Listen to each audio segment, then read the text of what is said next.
हम यही कहेंगे कि जब हम हमारी बात करते हैं तो हम विश्व के प्रत्येक सनातनी की बात करते हैं, भारत के प्रत्येक हिंदू की बात करते हैं। और जब जब मैं कहूंगी तो हम कहेंगे कि कौन हूं मैं फिर से कह रही हूं, जब मैं बात करूंगी मेरी तो मैं समस्त सनातनियों की बात कर रही हूं कि कौन हूं मैं। अपना परिचय मैं खुद दे रही हूं और मैं मेरा नहीं, मैं समाज के सनातनियों का परिचय दे रही हूं कि प्रणाम, मैं हिंदू हूं। प्रणाम, मैं हिंदू हूं। रुद्राक्ष की माला मैं हूं, कृपान कटार और भाला मैं हूं। श्वेत भी हूं और शुद्ध भी मैं हूं। विरुद्ध हो मेरे तो युद्ध भी मैं हूं। इतिहास में बहा आंसू और खून भी मैं हूं। अब जो कह के मिलेगा वो सुकून भी मैं हूं कि इस धरती का मैं केंद्र बिंदु हूं। प्रणाम, मैं हिंदू हूं।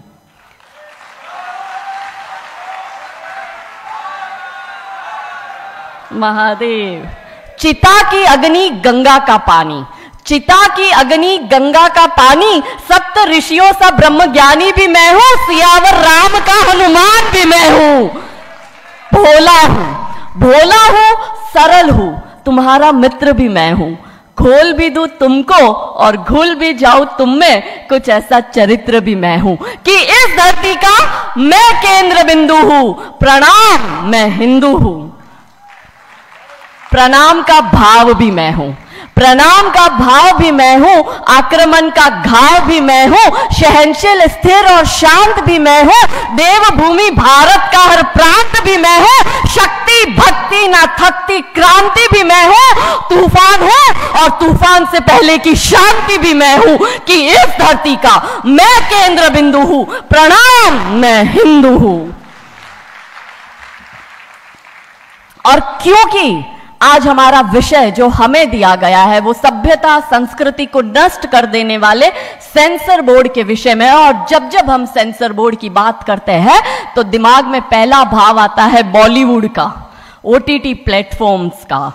इस देश को जितना बर्बाद इस्लामिक आक्रमणकारियों ने नहीं किया, इस देश को जितना बर्बाद ईसाई आक्रमणकारियों ने नहीं किया, उससे ज्यादा बर्बाद यदि इस देश को कोई कर रहा है तो वो इस देश की बॉलीवुड की फिल्में कर रही है।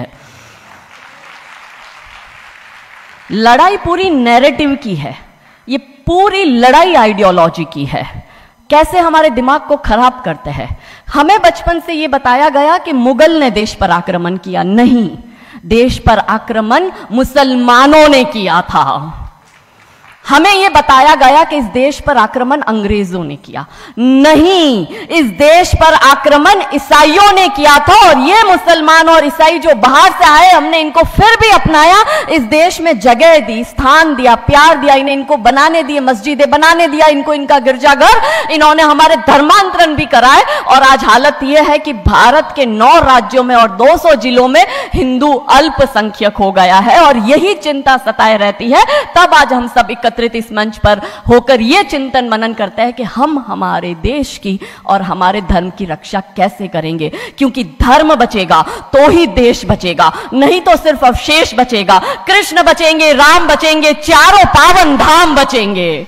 इसलिए धर्म की रक्षा जरूरी है। और इस देश को बर्बाद करने का सबसे बड़ा षड्यंत्र जब सेंसर बोर्ड द्वारा बॉलीवुड के माध्यम से किया जाता है, तब 3 स्टेज पर, क्योंकि हम कहते हैं ये देश जो है वो है धरती माता, हम इसे कहते हैं भारत माता, यहां देवियों का नाम पहले लिया जाता है।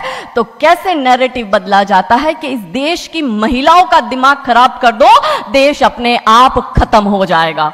साउथ अफ्रीका की एक बहुत बड़ी यूनिवर्सिटी में कहा गया था कि किसी भी देश को बर्बाद करने के लिए वहां पे बम, बारूद, गोला, असला दागने की, मिसाइल दागने की जरूरत है ही नहीं। आप उस देश की सामाजिक व्यवस्था, सांस्कृतिक व्यवस्था, शैक्षणिक व्यवस्था और पारिवारिक व्यवस्था को खत्म कर दो, वो देश अपने आप खत्म हो जाएगा। अब यही षड्यंत्र चल रहा है। कैसे चल रहा है? 3 स्टेज पे काम होता है। 25 वर्ष तक की बच्चियों को बिगाड़ने का काम बॉलीवुड अपने टीवी सीरियल के माध्यम से करता है। 25 से 35 वर्ष की शादीशुदा महिलाओं का जीवन और उनके परिवार को बर्बाद करने का काम एकता कपूर जैसी महिलाएं अपने टीवी सीरियल के माध्यम से करती है। और जो नौकरी करती हुई बहन बेटियां महिलाएं हैं, जो कि वर्किंग विमेन हैं, उनका दिमाग खराब करने का काम ये ओटीटी प्लेटफॉर्म्स अपने वेब सीरीज के माध्यम से करता है। कैसे करता है मैं संक्षिप्त में एक एक उदाहरण देकर आपके समक्ष रखूंगी। और बहुत जरूरी है कि जब हम तो एक साधारण व्यक्ति है, हम संसारिक जीवन में रहते हैं, लेकिन यहां पर जो उपस्थित हमारे संतगण है, महंतगण है, इनके बहुत बड़ा फॉलोअर्स ग्रुप रहता है, बहुत से लोग आते हैं, बहुत सी महिलाएं आती है। ये बात वहां तक पहुंचे क्योंकि वो यहां पर उपस्थित नहीं है, पर हमें पता है कि वीडियो के माध्यम से हमारे संत श्री, हमारे महंत श्री हमारी ये वाणी जो है उन तक पहुंचाएंगे कि कैसे करते हैं। ये एक फिल्म बनाते हैं 25 वर्ष तक की बच्चियों को कैसे बिगाड़ना है। हिंदुओं के परिवारों को बिगाड़ने के, तोड़ने के षड्यंत्र चल रहे हैं। और सिर्फ एक हिंदू को नहीं खराब करना है, उसके पूरे के पूरे कुटुंब को बर्बाद कर देना है। तो एक भारत की महिला 2 परिवार को जोड़ती है, मायका पक्ष और ससुराल पक्ष। और हम कहते हैं कि भारत की परिवार व्यवस्था जो है वो मानवता की सबसे बड़ी देन है। तो इसी व्यवस्था को खत्म कर दो। कैसे कर दो? तो ये एक फिल्म बनाते हैं अतरंगी रे। हमारी क्योंकि दीदी भी यहाँ उपस्थित है जो कि सेंसर बोर्ड में सदस्य है, तो हम इतना उनसे विनती करेंगे कि हमारी ये बात भी उन तक पहुंचाए। सिस्टमैटिकली ये फिल्मों में लड़की दिखाएंगे हिंदू की, लड़का दिखाएंगे मियाँ भाई का, और उसमें भी दिखाएंगे कि वो लड़का चाहे अनपढ़ हो, चाहे गवार हो, चाहे आतंकवादी हो, चाहे पंचर छाप हो, और वो हिंदू की लड़की चाहे कितनी पढ़ी लिखी हो, लेकिन उसका परिवार जो है वो रूढ़िवादी है, वो रिग्रेसिव है, और उसके सामने यदि वो घोड़ा भी चला रहा है, खच्चर टट्टू भी चला रहा है, तो वो बड़ा प्रोग्रेसिव है, वो बड़ा संस्कारी है। कैसे करते हैं? ये एक फिल्म बनाते हैं अतरंगी रे।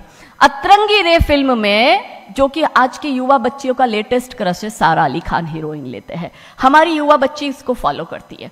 उसमें यह दिखाते हैं कि सारा अली खान जो एक मुस्लिम लड़के के प्यार में पड़ जाती है और अपने परिवार से विरोध कर उनसे लड़ झगड़ कर ट्रेन में बैठकर वो भाग जाती है। उसी ट्रेन में एक संवाद होता है उस पिक्चर के हीरो का और उसी हीरोइन का। दोनों अपनी अपनी लव स्टोरी शेयर करते हैं। तो हीरोइन पूछती है हीरो को कि तुम्हारी लव स्टोरी बताओ। तो वो कहता है कि कल मेरी शादी होने वाली, और लव स्टोरी तो मेरी लव स्टोरी है कि मैंने बचपन से जिस लड़की से प्यार किया, जिसके साथ पढ़ाई की, जिसके साथ मैं बढ़ा हुआ, उसी लड़की से मेरी बचपन की मित्र जो मेरे समाज की है, जो मेरे गांव की है, उसके साथ ही मेरी शादी होने वाली है। तो वो हीरोइन कहती है अरे ये और कोई लव स्टोरी है? ये लव स्टोरी नहीं हो सकती। तो हीरो पूछता है तो फिर क्या हो सकती है लव स्टोरी? तो वो कहती है कि मैंने एक मुस्लिम लड़के से प्यार किया है, मैं ठाकुरों की लड़की हूं, पूरा समाज, पूरा घर, पूरा परिवार मेरे खिलाफ है, और मैं उन सबको ठोकर मारकर, उनकी भावनाओं को ठोकर मारकर अभी ट्रेन में बैठकर भाग रही हूं उस लड़के से शादी करने के लिए। और वो हीरोइन वहां पे डायलॉग देती है कि लव स्टोरी तो मेरी लव स्टोरी है कि मैं ठाकुर की लड़की और वो कतई मियां भाई, और ये है असली लव स्टोरी। तब हमारी 13, 14, 15 साल की युवा बच्ची, जिसके शरीर में हार्मोन्स चेंज होते हैं, आकर्षण होता है विपरीत व्यक्ति के लिए, तब वो आकर्षण में ये सोचती है कि हिंदुओं के हिंदू बॉयफ्रेंड नहीं रखना, हिंदू हो के हिंदू से प्यार नहीं करना। आप इतिहास में छपेगी, आपकी लव स्टोरी तभी बनेगी जब आप किसी मियाँ भाई से प्यार करेगी और उससे शादी करेगी। तो कैसे सिस्टमैटिकली ये स्लो पॉइजन बॉलीवुड की फिल्मों के माध्यम से फ्रेजाइल माइंड में डाला जा रहा है। और आज देखो कि क्यों समाज में लव जिहाद के इतने केस बन रहे हैं, और उसका सबसे बड़ा और मुख्य कारण बॉलीवुड है, क्योंकि इन बॉलीवुड वालों ने हमारी बेटियों को हादी रानी और रानी चिन्नमा रानी अब्बा का नहीं दिखाया। इन बॉलीवुड वालों ने हमारी बेटियों को करीना खान दिखाया है ताकि वो अपनी कोख से तैमूर और जहांगीर पैदा करे। ये बॉलीवुड वाले लव स्टोरी पर फिल्म बनानी है तो ये हादी रानी और राजा रावत सिंह चुड़ावत पर क्यों नहीं बनाते? मैं आपको उनकी कथा शॉर्ट में करती हूं कि राजा रावत का शादी जो होता है वो हदी रानी से होता है, मेवाड़ के राजा है, और औरंगजेब की सेना आक्रमण करने आती है। और जब औरंगजेब की सेना आती है तो राजा रावत सिंह का 2 दिन पहले ही विवाह हुआ होता है हादी रानी से। तो राजा जी की इच्छा नहीं होती कि मैं युद्ध लड़ने जाऊं, तो हादी रानी बड़े क्रोधित होते हैं। वो कहते तुम मेरी चिंता छोड़ो, तुम अभी इस मातृभूमि की रक्षा के लिए, इस धर्म की रक्षा के लिए आप युद्ध भूमि में जाओ और आप मेरी चिंता मत करना। यदि आप बलिदान भी हो जाओगे तो मैं प्राउडली अपने आप को आपकी विधवा कहूंगी। तब राजा रावत युद्ध लड़ने जाते हैं।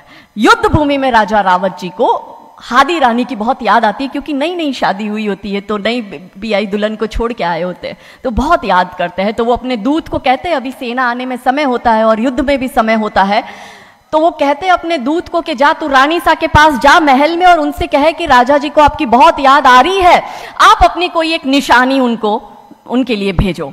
दूत भी बड़ा टेंशन में आ गया कि ये युद्ध भूमि में बैठे और इनको हादी रानी की याद आ रही है, ये युद्ध लड़ेंगे कैसे और जीतेंगे कैसे। पर वो दूत डरते डरते पहुंचा रानी सा के पास और रानी सा को कहता है कि राजा रावत जी ने आपकी एक निशानी मंगाई है, उनको आपकी बहुत याद आ रही है। तो रानी सा बहुत क्रोधित हो जाते कि ये मेरा पति कैसा, ये युद्ध लड़ेगा कैसे, औरंगजेब की इतनी बड़ी विशाल सेना है, यदि जहां युद्ध भूमि में बैठकर उसको रणनीति बनानी है वहां वो मेरी निशानी मंगवा रहा है। तब हमारी हादी रानी क्रोधित होती है, हाथ में तलवार लेती है, अपनी गर्दन काटती है, थाल में सजा के दूत को देती है और कहती है जा तेरे राजा को जाके दे देना मेरी निशानी।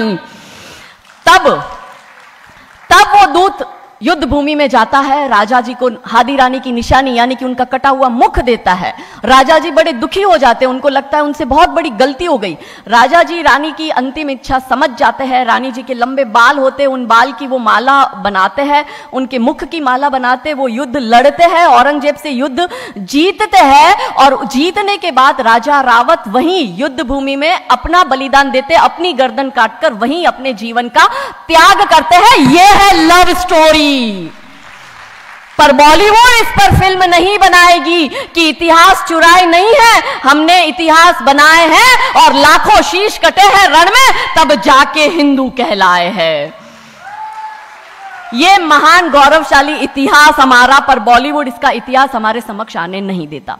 अब रहा 25 से 35 वर्ष की महिला, कैसे बिगाड़ती है एकता कपूर। वही sari, typical dress, typical getup, पीछे उसकी सीरियल में एकता कपूर की सीरियल में पीछे बहुत बड़ी अंबे मां की मूर्ति। दिखाएंगे कैसे हिंदू महिला को, क्योंकि परिवार खत्म करना है हिंदुओं का। तो वो एक से प्यार करेगी, शादी दूसरे से करेगी, जीवन में तीसरा पुरुष आएगा, फिर दूसरा मर जाएगा, फिर उसको चौथा पसंद आने लगेगा, फिर जो मर गया वो जिंदा हो जाएगा, फिर कंफ्यूज हो जाएगी किसके साथ जाऊं, दूसरे के साथ कि चौथे के साथ। क्या हमारी भारतीय महिलाएं, क्या हमारी हिंदू महिलाएं, सबसे बड़ा प्रश्न यह है कि क्या हम 4-4 पुरुषों के साथ अफेयर करते हैं? क्या यह हमारा सम्मान है? और अगर यदि हम सब एक होकर इसके लिए नहीं बोलेंगे तो यह आवाज नहीं उठेगी। और दुख की बात यह है कि ऐसी एकता कपूर जैसी महिलाएं जो घर तोड़ने का काम कर रही है, इनको पद्मश्री अवार्ड मिल जाता है। कैसे मिलता है? भारत सरकार से इस भूमि पर खड़े होकर मैं निवेदन करती हूं कि आप ऐसी महिलाओं के पद्मश्री वापस लो, क्योंकि ये महिलाएं हिंदू परिवारों के मकान, घर तोड़ने का काम कर रही है।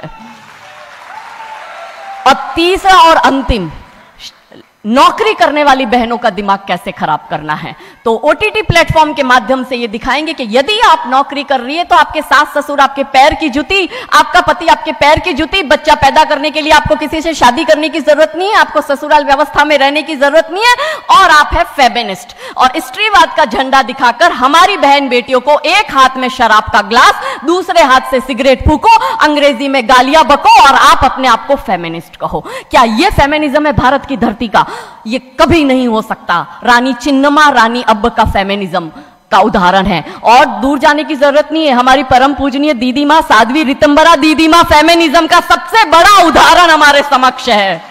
रानी नायका देवी, रानी लक्ष्मीबाई हमारे लिए फेमिनिज्म का सबसे बड़ा उदाहरण है।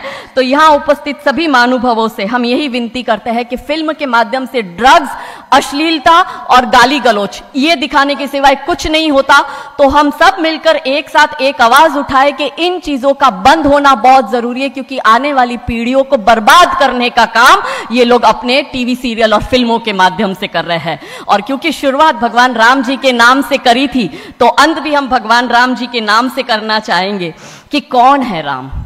राम जो है चेतना है, बिंदु है, बिंदु जिससे प्रस्फुटित है तेज, तेज जो कि इस समस्त सृष्टि की रचना की कल्पना का हेतु है। अनाम है, अनाम जो है पंक्ति में प्रथम, प्रथम है धर्म धैर्य का, है शौर्य का, अनंत अंत क्रोध का, प्रचंड युद्ध का, निलय प्रलय विराम है, विराम है अहम का, है शोध इस अनंत का, अनंत मुक्त क्रोध का, अनंत भक्ति बोध का, अनंत शक्ति स्रोत का, अनंत मोक्ष धाम है। वो एक नाम राम है, वो एक नाम, वो एक नाम।